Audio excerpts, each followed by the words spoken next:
نعرہ تکبیر، تاج و تخت و ختم نبوت، تاجدار ختم نبوت، متکلم اسلام مولانا الیاس گھمن، متکلم اسلام مولانا الیاس گھمن، نعرہ تکبیر۔ بیٹھ جائیں، بیٹھ جائیں، تمام حضرات بیٹھ جائیں۔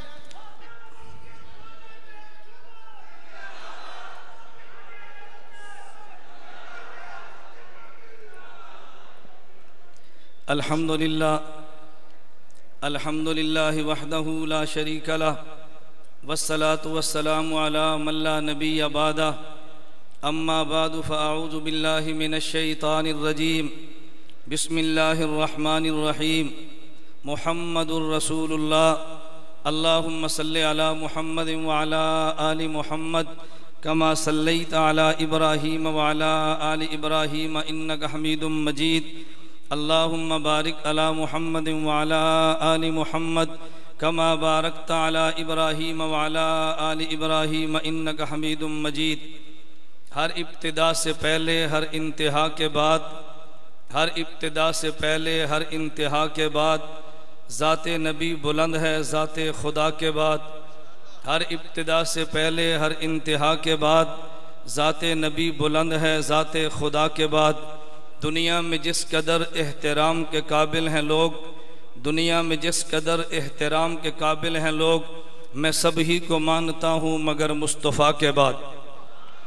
معزز علماء کرام توجہ، معزز علماء کرام، ختم نبوت کے نام پہ جمع ہونے والے میرے برادر اور میرے تمام دوستوں اور بزرگوں، میں نے آپ حضرات کی خدمت میں بڑے اختصار کے ساتھ سفیر ختم نبوت، فاتح قادیانیت اور فاتح مباہلہ انٹرنیشنل ختم نبوت مومنٹ کے بانی حضرت مولانا منظور احمد چنیوٹی دامت برکاتہم کی خدمات کو خراج تحسین پیش کرنا ہے، لیکن میں اس انداز میں گفتگو کروں گا جس انداز میں خطیب نہیں بلکہ ختم نبوت کا وکیل گفتگو کرتا ہے۔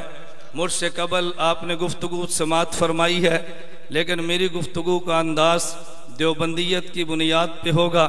میں دنیا میں کسی شخص اور مسلک کا جو اسلام کا نام لیتا ہے اس کی تردید پر بات نہیں کرتا، لیکن میرا تعلق چونکہ دارالعلوم دیوبند اکابر علماء دیوبند کے ساتھ ہے، میں مناسب سمجھتا ہوں دیوبندیت کی روشنی میں سفیر احناف کی سفیر ختم نبوت کی خدمات کو پیش کروں۔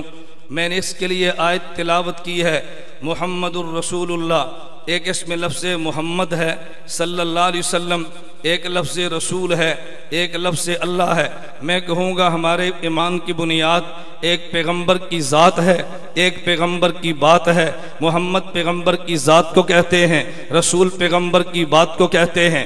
دیوبندیت کا عقیدہ ہے پیغمبر کی ذات بھی جنت سے آئی ہے، پیغمبر کی بات بھی جنت سے آئی ہے۔ دیوبندیت کا عقیدہ ہے پیغمبر کی ذات بھی معصوم ہے، پیغمبر کی بات بھی معصوم ہے۔ دیوبندیت کا عقیدہ ہے پیغمبر کی ذات بے عیب ہے، پیغمبر کی بات بے عیب ہے۔ دیوبندیت کا عقیدہ ہے پیغمبر کی ذات کو ماننا بھی ایمان ہے، پیغمبر کی بات کو ماننا بھی ایمان ہے۔ دیوبندیت کا نظریہ ہے محمد کو دیکھ تو کوئی نکتہ نہیں، رسول کو دیکھ تو کوئی نکتہ نہیں، اس محمد اور رسول کو بنانے والے اللہ کو دیکھ تو کوئی نکتہ نہیں ہے۔ پیغمبر کی ذات کو بھی خدا نے بلا عیب بنایا ہے، پیغمبر کی بات کو بھی خدا نے بلا عیب بنایا ہے۔ دیوبندیت کا نظریہ ہے پیغمبر کی ذات بھی محفوظ ہے، پیغمبر کی بات بھی محفوظ ہے۔ قیامت کے دن تک پیغمبر کی ذات میں تغیر بھی نہیں آتا، پیغمبر کی بات میں تغیر بھی نہیں آتا۔ دیوبندیت کا نظریہ ہے جہاں پیغمبر کی ذات ہے وہ مکان بھی تمام مکانوں سے اعلیٰ ہے، جہاں پیغمبر کی بات ہے وہ احادیث بھی تمام باتوں سے اعلیٰ ہے۔ دیوبندیت کا نظریہ ہے پیغمبر کی ذات بھی زندہ ہے، پیغمبر کی بات بھی زندہ ہے۔ نبوت کی ذات نے بھی قیامت تک زندہ رہنا ہے، نبوت کی بات نے بھی قیامت تک زندہ رہنا ہے۔ ہم نے پیغمبر کی ذات کو مانا، پیغمبر کی بات کو مانا، پورے دین کو سمیٹ دیا جائے تو محمد رسول اللہ میں دین آتا ہے، اس میں نبوت کی ذات بھی ہے، نبوت کی بات بھی ہے۔ دنیا میں جتنے حملے ہوئے، کوئی حملہ پیغمبر کی ذات پر ہے، کوئی حملہ پیغمبر کی بات پر ہے۔ میں قادیانیت کے حوالے سے گفتگو کرتے ہوئے یہ بات کہنا چاہتا ہوں کہ مرزا قادیانی نے نبوت کا دعویٰ کر کے، ختم نبوت کا انکار کر کے نبی کی ذات پر بھی حملہ کیا ہے، نبوت کی بات پر بھی حملہ کیا ہے۔ دیوبندیت نے نبوت کی ذات اور بات کا دفاع کرتے ہوئے مرزا قادیانی کی ذات کو بھی زیر باس لائے ہیں، مرزا قادیانی کی بات کو بھی زیر باس لائے ہیں۔ میں اس ایک سوال کا جواب دینا وکیلانہ طرز پہ ضروری سمجھتا ہوں۔ جب ہمارے علماء حق نے مرزا قادیانی کی ذات پر بحث کی ہے، یہ بے ایمان شراب پیتا تھا، بے ایمان زنا کرتا تھا، بے ایمان خلوت میں نامحرم عورتوں سے اپنی ٹانگیں دباتا تھا، دن میں 100 بار پیشاب کرتا تھا، بے ایمان انگریز کا ٹوٹ ایجنٹ تھا۔ بہت سارے لوگوں نے جن کے دل میں دین کا درد تھا مگر دین کا علم نہیں تھا، وہ کہنے لگے مولویت کو مرزا کی ذات پر اعتراض نہیں کرنا چاہیے، مرزا کی بات پر اعتراض کرو، ذاتیات پہ تنقید کرنا انسانیت کو زیب نہیں دیتا۔ مولانا محمد علی جلندری نے دیوبندیت کی طرف سے بات کرتے فرمایا مرزا قادیانیت نے مولویت کا دعویٰ نہیں کیا، اس نے نبوت کا دعویٰ کیا ہے۔ مولویت کی بات کو ماننا ضروری ہے، مولویت کی ذات کو ماننا ضروری نہیں ہے۔ جو نبوت کا دعویٰ کرتا ہے پہلے اس کی ذات ہے پھر اس کی بات ہے، اور دلیل کے دور میں نبوت کا پہلا خطبہ پیش کیا کہ میرے پیغمبر نے فرمایا لبثت فیکم عمرا، اور مکے والو تمہارے اندر میں عرصہ دراز گزار چکا ہوں، هل وجدتمونی صادقا ام کاذبا، تم نے محمد کو کیسا پایا ہے؟ مکے والے کہنے لگے جربناک غیر مرہ، ہم نے کئی بار تجھے آزما کے دیکھا ہے، ما وجدنا فیک الا صدقا، محمد تجھے سراپا صداقت پایا ہے۔ پھر نبوت نے فرمایا قولوا لا الہ الا اللہ تفلحوا، پہلے محمد صلی اللہ علیہ وسلم نے اپنی ذات کو پیش کیا ہے، پھر پیغمبر نے بات کو پیش کیا ہے۔ میرے نبوت نے پہلے خطبے میں بتا دیا پہلے پیغمبر کی ذات ہوتی ہے پھر پیغمبر کی بات ہوتی ہے۔ قادیانی نے نبوت کا دعویٰ کیا، پہلے اس کی ذات کو زیر باس لایا جائے گا پھر اس کی بات کو زیر باس لایا جائے گا۔ پیغمبر کے تم نے دو ناموں کو دیکھا ہوگا، حضرت امیر حمزہ نے جب کلمہ نبوت کا پڑھا ہے تو پہلی دفعہ حضرت امیر حمزہ رضی اللہ عنہ نے نبوت کی خدمت میں پیش ہو کے جو قصیدہ پڑھا تھا، حضرت امیر حمزہ فرماتے حمدت اللہ نہدا فؤانی الی الاسلام والدین الحدیفی لدین جاء من رب عزیزی خبیر بالعباد بهم لطیفی اذا تلیت رسائلہ علینا تحدر دم ذل بالحسیفی رسائل احمد من ہداها بآیات مبینت الحروف احمد فینا محمد مصطفیٰ فینا متعاون فلا تاسو بالقول العنیفی فلا واللہ نسلمہ لقوم فلما نقض فیہم بالسیوف۔ حضرت حمزہ نے دو لفظ فرمائے، ایک لفظ مصطفیٰ تھا ایک لفظ مطاع تھا۔ مصطفیٰ پیغمبر کی ذات کو کہتے ہیں، مطاع پیغمبر کی بات کو کہتے ہیں۔ اللہ نبوت کے لیے پیغمبر کی ذات کو چنتا ہے، بات کو حجت قرار دے دیتا ہے۔ قادیانی تو نے نبوت کا دعویٰ کیا، پہلے تیری ذات دیکھے گیا کہ سر پہ تاج نبوت کو سجایا جا بھی سکتا ہے یا نہیں، پھر تیری بات کو دیکھیں گے۔ میں اس کو یوں کہتا ہوں، حضرت مولانا ضیاء القاسمی خطیب یورپ ایشیا نے اس بات کو یوں سمجھایا، فرمایا تم نے کبھی دیکھا ہے اگر ٹرک کسی سڑک پہ چڑھے تو پولیس والے یہ نہیں دیکھتے ٹرک کی رفتار کیسی ہے، یہ نہیں دیکھتے ٹرک چلتا کیسے ہے، پہلے ٹرک کو دیکھتے ہیں اس کی لائٹ بھی ہے یا نہیں، یہ چل سکتا بھی ہے یا نہیں۔ اگر لائٹ موجود نہ ہو پولیس والا چلان کرتا ہے، یہ ٹرک چلنے کے قابل نہیں ہے۔ ہم نے قادیانی کو دیکھا ہے اس میں لائٹ بھی نہیں تھی، دیوبندیت نے کہا یہ تو نبوت کی سڑک پہ تو نے کیا چلنا تھا، اگر سب کے چلنے والا ٹرک ہو اسے قبول نہیں کرتے۔ اس اندھے بے ایمان شخص کو نبوت کے لیے کیسے چنا جا سکتا ہے؟ میں بتا یہ رہا تھا ایک ذات نبوت ہے ایک بات نبوت ہے۔ قادیانیت نے ذات نبوت پہ بھی حملہ کیا ہے، بات نبوت پر بھی حملہ کیا ہے۔ میں دیوبندیت کے کس کے سرتاج کا نام لوں گا؟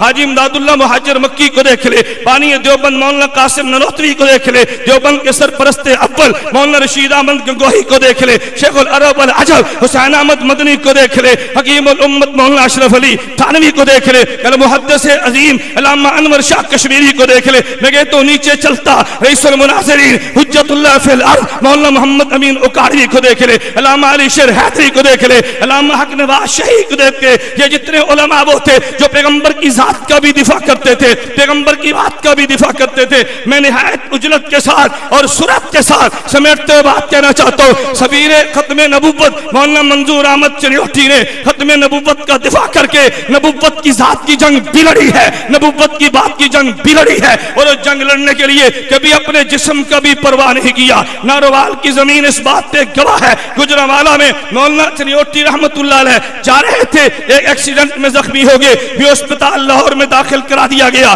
ادھر جلسے کا وقت آ گیا. رات کو جب ڈاکٹر بڑے گھر چلے گئے, مولانا چنیوٹی فرمانے لگے مجھے ایمبولینس میں بٹھاؤ, بٹھا نہیں سکتے مجھے لٹا دو, میں نے پیغمبر کی ختم نبوت کی جنگ لڑنی ہے. اگر آج میں ناروال نہ پہنچا تو مرزائی قادیانی کہیں گے جو بندیت کا بیٹا محمد کا غلام نہیں پہنچا. اسی حال میں پہنچے ہیں. 4 گھنٹے کا سفر کیا, کاجی سڑک سے آگے گاڑی جا نہیں سکتی, فرمایا سٹریچر پہ مجھے لچا کے گاؤں پہنچاؤ. گاؤں پہنچایا گیا. مولانا چنیوٹی نے 2.5 گھنٹے ختم نبوت کے گفتگو سٹریچر پہ لیٹ کے کی ہے. رات کو واپس لایا گیا. ڈاکٹر کہنے لگے تمہارے جسم سے خون بہنے لگا. چنیوٹی تم کیا کرتے ہو؟ فرمایا یہ خون تو مجھے ملا, میرے محمد کے صدقے ہے, یہ جتنا بہ جائے گا میرا ایمان ہوگا. اسی گجرانوالہ میں مولانا چنیوٹی رحمت اللہ علیہ کا ایکسیڈنٹ ہوا. چشتیہ میں جانا تھا, ڈرائیور بھی زخمی ہے. مولانا وہیں سے گاڑی پر بیٹھے زخمی وجود کے ساتھ خون آلودہ کپڑوں کے ساتھ وہاں چشتیہ میں پہنچے. مولانا اس حال میں پہنچے ہو؟ فرمایا جی ہاں, میرے پیغمبر کی ختم نبوت کا مسئلہ تھا.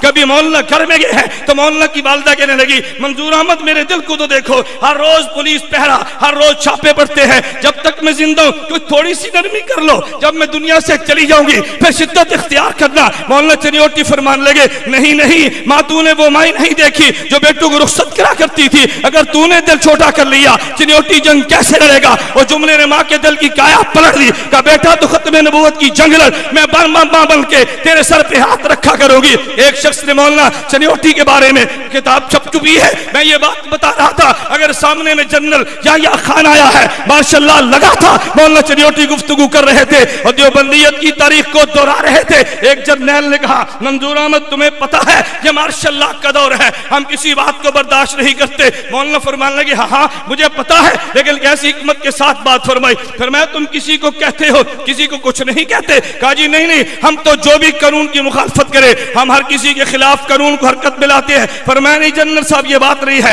تم بازو کو معاف بھی کر دیتے ہو. کہا نہیں. فرمایا اچھا میں تم سے پوچھتا ہوں, مرزا قادیانی نے بھوک ماری ہے جو میری نبوت کو نہیں مانتا, وہ خنزیر کنجری کی اولاد ہے, اس کے خلاف تم نے کون سا ایکشن لیا ہے؟ تم نے اس کو معاف نہیں کر دیا. کہا ہمارے علم میں نہیں تھا, کہ کتاب میں دیتا ہوں, تم اس کا ایکشن تو لے کر دیکھو. وہ جنرل شرمندہ ہو گیا, مولانا کو چائے پلا کے رخصت کر دیا. میں بتا یہ رہا تھا کہ مولانا منظور احمد چنیوٹی رحمت اللہ علیہ نے, میں نے باقی کابر علماء دیوبند کا تذکرہ جان بوجھ کے چھوڑتے ہوئے آج سفیر ختم نبوت کی بات کی ہے. مولانا چنیوٹی رحمت اللہ علیہ اتنے بڑے مقام پہ بلند تھے, میں علماء سے کہوں گا, خطباء سے کہوں گا, اپنے اکابر سے بڑھ کے کبھی بڑک مارنے کی کوشش نہ کرنا. مولانا چنیوٹی کو میں نے عجیب دیکھا, ان کے حالات میں لکھا ہے. ایک شخص کہنے لگا حضرت مجھے آپ یہ تو ارشاد فرمائیں, آپ کے اکابر اتنی مشقتیں برداشت نہیں کرتے تھے, اتنی شدت سے جنگ نہیں لڑتے تھے, وہ تو بہت نرمی بھی کر لیتے تھے. آپ کے استاذ کا نام لیا, فلاں استاذ اتنا سخت نہیں تھا جتنے آپ سخت ہیں. مولانا چنیوٹی نے یہ نہیں فرمایا میرے استاذ میں غیرت نہیں تھی, اس میں دلیل نہیں تھی. نانا فرمانے لگے میرے استاذ نے بھی شریعت پر عمل کیا, ایک عمل رخصت کا ہے, ایک عزیمت کا ہے, میں نے عزیمت کو لے لیا, استاذ نے رخصت کو لے لیا. میرا استاذ بھی ٹھیک ہے, میں بھی ٹھیک.